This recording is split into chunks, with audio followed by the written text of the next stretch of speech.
Japón saca bandera blanca. Tras haber cometido el sacrilegio de subir tipos de interés un 0,15%, tampoco te crees, pero hacerlo sin avisar a Estados Unidos, causando graves pérdidas en la cartera de Nancy Pelosi y otros congresistas estadounidenses, Japón finalmente se rinde y comunica al resto del mundo que no subirá tipos, que no tocará los tipos ni una décima más, viendo lo delicado que anda el personal y viendo lo influyente que es el tipo de interés japonés en las bolsas de medio planeta y los bonos de medio planeta y básicamente en todo el planeta. Este anuncio, es verdad, no lo hizo Kazuo Ueda, sino su segundo. Muy bien, Kazuo, ahí salvando la honra. Me rindo, pero que lo diga otro. Esto significa, claro, que estamos de vuelta. We are back, baby. We are fucking back. We are back. Classic. We are back. Los casi 20 trillones de dólares que vienen de ese carry trade japonés seguirán allí, seguirán fluyendo. Japón seguirá, por tanto, financiando el apalancamiento en el resto del mundo y alimentando bonuses por Wall Street y demás sitios. Así, si nada cambia, la divisa japonesa debería retomar la senda bajista, para desgracia de los japoneses. Pero ¿a quién le importan los japoneses si la bolsa sube? Bien, bienvenidos al Mañanero de hoy, que voy a dedicar a estudiar qué puede venir de Estados Unidos. Ya que el frente japonés parece que está más o menos controlado, cabe preguntarse qué pasará con los tipos de interés en Estados Unidos. Todo apunta a que bajarán en los próximos meses, pero ¿qué lograrían estas esperadas bajadas de tipos de interés? Pues no te olvides de suscribirte, de darle like, ese buen pre-like antes de vídeo y veámoslo.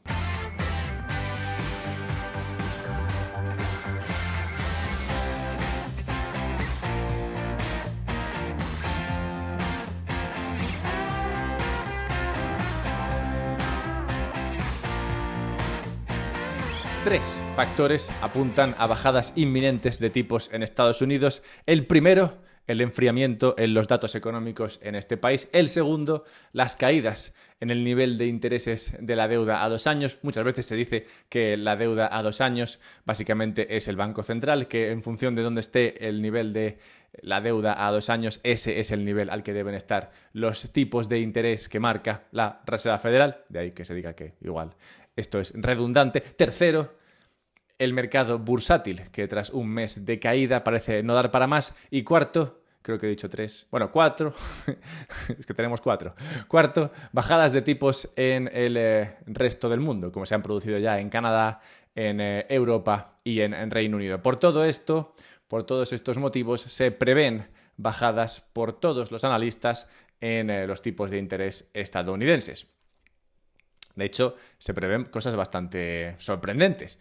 En 2024, o sea, este año en el que estamos, algunos esperan bajadas de hasta 125 puntos básicos, como por ejemplo JP Morgan y Citigroup, que esperan que entre septiembre y diciembre básicamente recorten los tipos un 1,25%, que sería pues una quinta parte del total de los tipos de interés que están ahora, que están al 5,5%, y una bajada que sería bastante abrupta. Pues creo que les quedan como 3 reuniones a los de la Fed, o 4 como mucho, no sé si en diciembre se reúnen.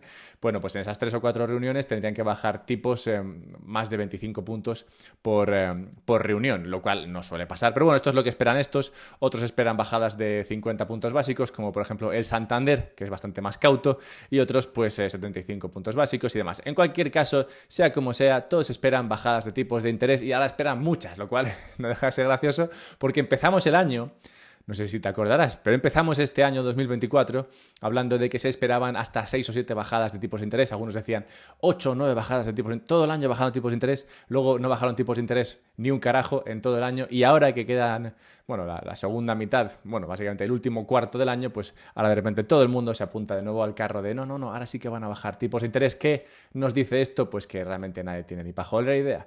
Probablemente empezando por los bancos centrales. Bueno, sea como fuera, el mercado espera que estas bajadas tipos de interés tengan un impacto positivo en el precio de los activos como la bolsa, por ejemplo, y otros activos financieros. Esperan, por tanto, que después de venir subiendo sin parar la bolsa y demás durante la subida de tipos que se produjo en los últimos años, pues también suban o sigan subiendo sin parar durante la bajada de tipos de interés.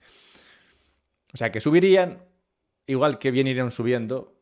O sea que subirían igual en la bajada que en la subida. Esto ya debería provocar alguna duda en tu cerebro. O sea, deberías plantearte ¿por qué esperamos que la cosa siga igual si el escenario cambia? O sea, habría que entender por qué la cosa siguió subiendo, ¿no? Bueno, pues me parece por tanto importante entender qué ha podido pasar para que la bolsa y todo siguiese subiendo mientras subían tipos y una vez entendido esto, igual hacernos una idea de qué puede pasar ahora que bajen tipos. Bueno, pues durante estos años con tipos de interés altos, con esos tipos de interés en Estados Unidos por encima del 5%, el gasto en Estados Unidos se ha mantenido muy elevado, principalmente por dos razones que explican este gasto elevado, que a su vez explica que la bolsa y demás activos financieros lo hayan hecho muy bien en estos últimos 2 años con los tipos de interés así de altos. El primero, y esta vez sí que son dos, el primero de estas razones es el gasto fiscal. Y es que las subidas de tipos de interés de la Reserva Federal, esas subidas de tipos que ha marcado el Banco Central Americano, que pretendían, como siempre pretenden las subidas de tipos, frenar el sector privado con una menor creación de crédito y unos tipos de interés más elevados, también tuvieron el efecto de verter más dinero en el sector privado desde el sector público, en forma de mayores gastos por intereses del sector público. ¿Qué quiere decir esto? Bueno, básicamente que si tú subes tipos de interés, ¿vale? Pues estás pagando más por la deuda de todos los bonos, ¿no? Tú tienes bonos, emites nuevos bonos, esos nuevos bonos pagan más intereses debido al alza en los tipos de interés. Si los tipos de interés estaban al 0 y ahora están al 5, pues la deuda que emite uno de los principales emisores, siendo el gobierno, pues pasa de pagar un 0% o un 1 a pagar un 5%.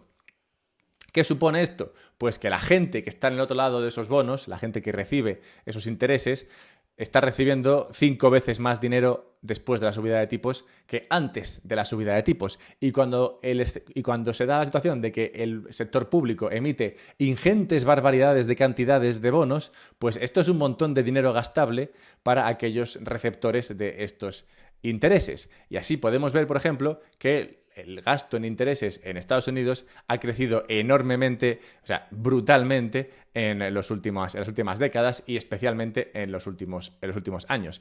Todo este dinero es dinero que le estás pagando a la gente para que gaste. O sea, que dices, subo tipos de interés para que no gasten, pero les pago un montón de pasta que van a gastar.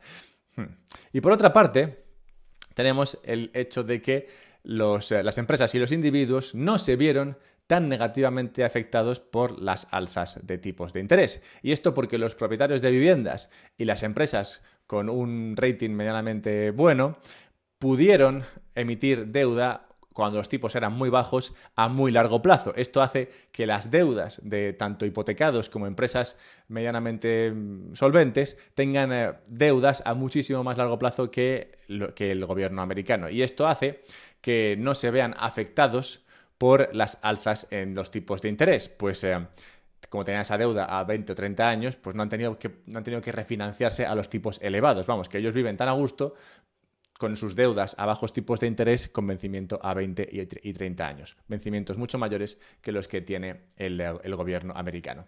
Así, si lo pones todo junto, lo que tienes es que subes tipos de interés con la idea de no, venga, con esto vamos a frenar la actividad económica, pero lo que haces realmente es pagar un montón de dinero en intereses a aquellos receptores de bonos de intereses de los bonos que emite el Estado, que son muchos, y al tiempo no castigas al endeudamiento, pues la gente que se quería endeudar ya lo hizo, principalmente hace un par de años, cuando los tipos de interés eran muy bajos, y esto fue lo que hicieron un montón de hipotecados en Estados Unidos y también un montón de empresas también en Estados Unidos.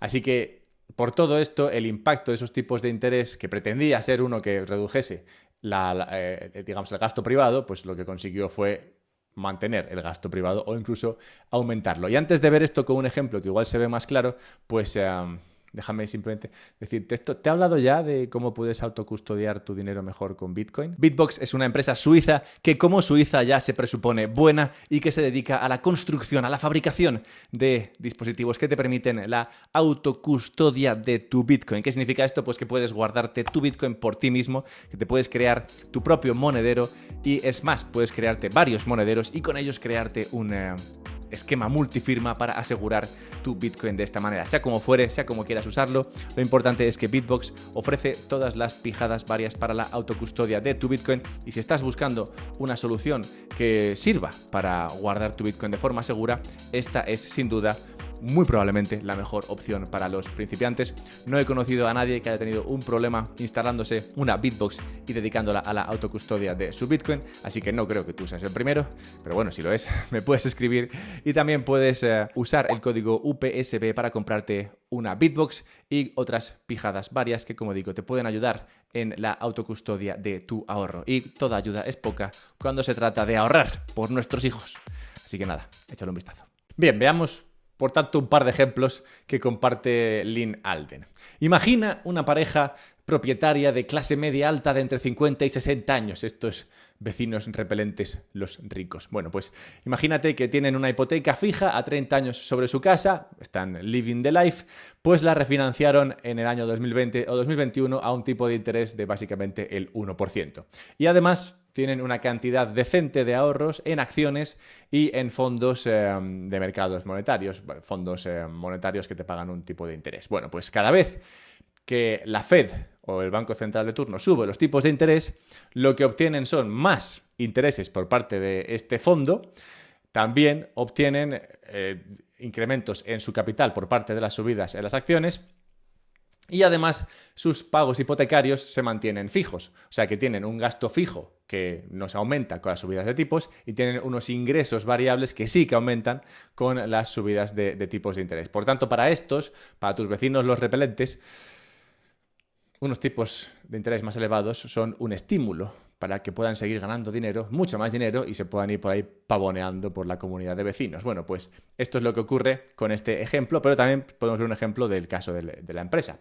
Y es que si tienes una empresa tecnológica rica en efectivo, es decir, con mucho cash por ahí, y también con deuda a tipo fijo, bloqueada a tipos bajos y durante mucho tiempo, pues te encuentras de nuevo en el mismo escenario. Te encuentras con un escenario en el que cada subida de tipos de interés significa que tus posiciones de tesorería, es decir, ese dinero que tienes en la empresa, ese cash que tienes en la empresa, te paga más dinero, mientras que tus deudas siguen pagando los mismos intereses. O sea, de nuevo, tienes un interés variable que te beneficia y un interés fijo que no te perjudica cuando tienes que pagarlo.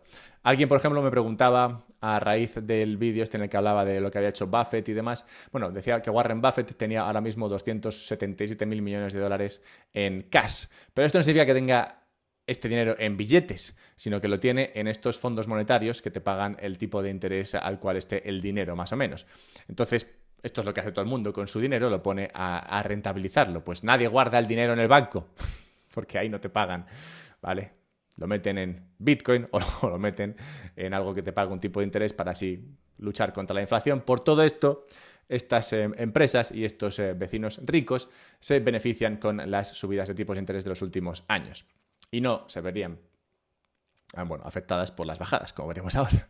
Un pequeño spoiler. Bien, por tanto, vemos que las subidas de tipos de interés a la mayoría de los americanos no les ha castigado, más bien lo contrario, y esto explicaría que a pesar de la abrupta subida de intereses que se vivió en los últimos años, no se haya roto nada, ni haya caído el consumo, ni haya habido recesión, ni hostias. Bien, pues entonces, ¿qué esperar ahora si bajan tipos de interés? Bueno, pues como podéis imaginaros, teniendo en cuenta el spoiler y por dónde van los tiros de lo que voy contando, pues del mismo modo que los Estados Unidos se han desensibilizado, por así decirlo, a la subida de los tipos de interés, pues hay buenas razones para pensar que nos estemos también desensibilizados a la bajada de tipos de interés. Pues si hay tanta deuda a tipo fijo y a tan largo plazo, esos recortes en los tipos de interés que puede traer la Fed en los próximos meses no deberían afectar a la economía americana, salvo que estas bajadas de tipos lleven a las hipotecas o lleven a los tipos de interés que pagarían las empresas a niveles más bajos que los del ciclo anterior. ¿Por qué es esto? Bueno, pues porque siempre que los tipos hipotecarios, siempre que lo que tú pagas por tu hipoteca, siempre que lo que tú pagas por tu deuda, si eres una empresa de estas grandes con un rating solvente y bastante capital, bueno, pues siempre que los tipos de estas deudas caen a nuevos mínimos, los propietarios de viviendas, en este caso, tienen un gran incentivo para refinanciar hipotecas. Y los propietarios de deuda de estas empresas pues tienen también un buen incentivo para refinanciar esta deuda a los tipos más bajos. Si tú pagas una hipoteca anterior del 6% con una nueva hipoteca al 4,5%, pues liberas un montón de dinero que puedes dedicar, pues eso, a comprar acciones de Tesla o lo que tú quieras.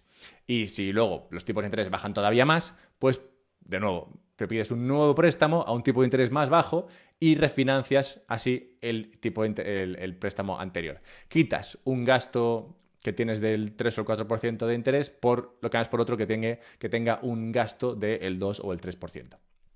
Todo esto es dinero gratis y es muy común en Estados Unidos. Tan común que vemos siempre que hay bajadas en los tipos de interés o escenarios de tipos de interés bajos que los índices de refinanciación se van a los cielos. Pues con esas bajadas de tipos de interés lo que la gente hace es ir al banco y decir, oye, fíjate que tengo esta hipoteca que estoy pagando el 5, pues dame esta otra que paga el 4, te pago la del 5 y a partir de ahora pues pago un 4. ¿Eso qué significa? Pues significa que si todos los meses estás pagando, no sé, 1.000 euros de hipoteca o eres una empresa y estás pagando 100.000 euros de intereses, pues de un mes para otro dejas de pagar 1.000 o 100.000 y empiezas a pagar un tipo de interés más bajo y por tanto pagas 900 o 90.000.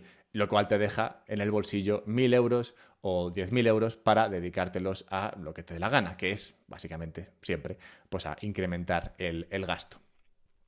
Por tanto, en un ciclo de bajadas de tipos en Estados Unidos como el que se prevé que llegue, podríamos ver que esas bajadas de tipos no tengan un impacto en la economía americana y en el consumo americano. Pues salvo que, de nuevo, esos tipos de interés lleguen a niveles mínimos más bajos que los anteriores, que ya es difícil porque anteriormente estuvieron muy bajos, pues nadie se verá incentivado a refinanciar esa deuda. Y si nadie se ve incentivado a refinanciar esa deuda, entonces no se liberará nuevo dinero que dedicar al gasto. Pero esto en Estados Unidos. Claro, porque hay otros países en el planeta, te sonará. Bueno, pues igual que este escenario, sí, no perjudicó el gasto en Estados Unidos, pues podríamos ver que una bajada de tipos en Estados Unidos lo que consiguiese fue que los países que tienen sectores privados con deuda a tipo variable, con deuda que sí que se vería beneficiada por esas bajadas de tipos, obtengan ese estímulo. Es decir, podemos ver que si bien esas bajadas de tipos no tienen un impacto en el consumo y en el gasto y en la actividad en Estados Unidos, sí que lo tengan en otros países que se vieron más castigados con el alza de tipos y que ahora se verían más beneficiados con la bajada de tipos. En resumen, básicamente, si el alza de tipos no castigó a Estados Unidos durante la subida, pues la bajada no lo debería beneficiar. Pero sí que debería ocurrir esto en otros lugares donde sí que el alza de tipos castigó, bueno, pues ahora la bajada de tipos debería beneficiar. Y por todo esto, una bajada de tipos como la que se espera en Estados Unidos no debería tener el efecto alcista en el mercado americano que muchos esperan, pero sí que podría ser alcista en otros sitios. Por ejemplo, una bajada de tipos devaluaría el dólar frente al resto de divisas. Por esto esto te sonará. Por esto Trump quiere que la Fed no lo haga antes de que él llegue al poder, si es que llega, claro. O sea, Trump no quiere que la Fed baje los tipos de interés antes de que se produzcan las elecciones porque esto le daría puntos a él, que quiere bajar el valor del dólar. Bueno, pues si esperas a bajar los tipos de interés a que lleguen las elecciones, pues después baja los tipos de interés, se devalúa el dólar y Trump puede decir, fíjate, que justo lo que yo quería bajar los tipos de interés, o sea, que yo quería bajar el valor del dólar y mira, lo he conseguido. Si esto se produce antes, pues no tiene tanta gracia. Pero bueno, sea como fuere, esa bajada de tipos de interés beneficiaría a las materias primas, por esto tenemos que hacer un mañanero sobre el petróleo, y a los mercados de países emergentes. Esto, unido a que Estados Unidos no debería hacerlo especialmente bien, pues implica que tendríamos un montón de dinero saliendo de Estados Unidos hacia otros activos, como yo que sé, la bolsa brasileña, los bonos argentinos, el oro y, claro, también activos como Bitcoin, así por decir algunos. Así que Japón perdió esta batalla, perdió esta batalla y se rindió, pero es posible que su esfuerzo no haya sido en vano. Es posible que de todo lo que montó Japón aún saquemos algo. Y antes de cerrar el mañanero de hoy con la necrológica, en la que hablaremos del emperador Yuriaku de Japón, pues dejadme simplemente recordaros que existe esta newsletter en el podcast, podcastsorbitcoin.com, es el lugar en el cual te puedes suscribir, y para este sábado tengo 2 temas a preguntaros. A ver, la última vez hice una encuesta, así que pues voy a hacerlo otra vez, porque la verdad es que me viene muy bien. Tenemos de nuevo el tema de Nike.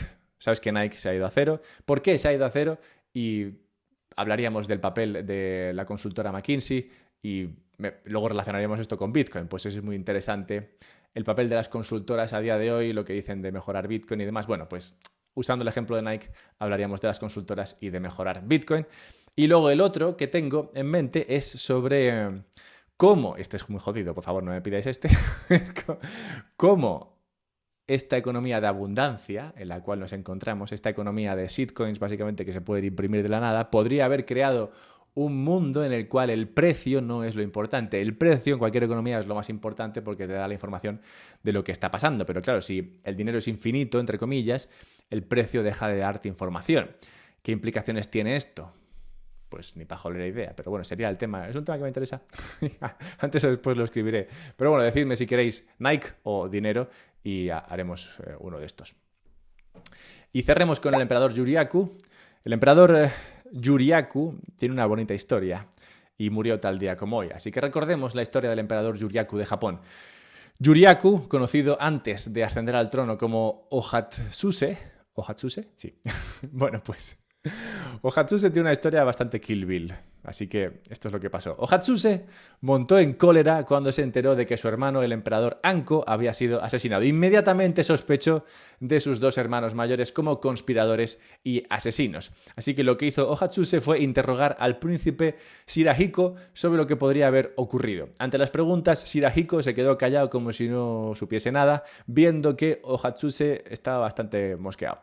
De modo que el silencio de Shirahiko acabó en que Ohatsuse dijo, vale, pues silencio equivale a sí, y mató a los 2 hermanos mayores. Luego dirigió su ira hacia el niño asesino, Mayowa no Ikimi, a quien también se cargó, y a su otro hermano Kurohiko, a quien quemó hasta la muerte, lo cual dejó al hijo mayor del emperador Richu, el príncipe Ichinobe, en la contienda por el trono. Así que Ohatsuse lo que hizo fue llevarse de caza al príncipe Ichinobe y a su hermano menor, el príncipe Mima, y los mató a traición.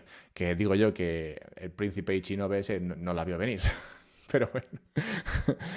Esta fue la que lió Ohatsuse para llegar a el sitio de emperador, y esperemos que la venganza de Kazuo, el emperador del Banco Central japonés, sea menos cruenta.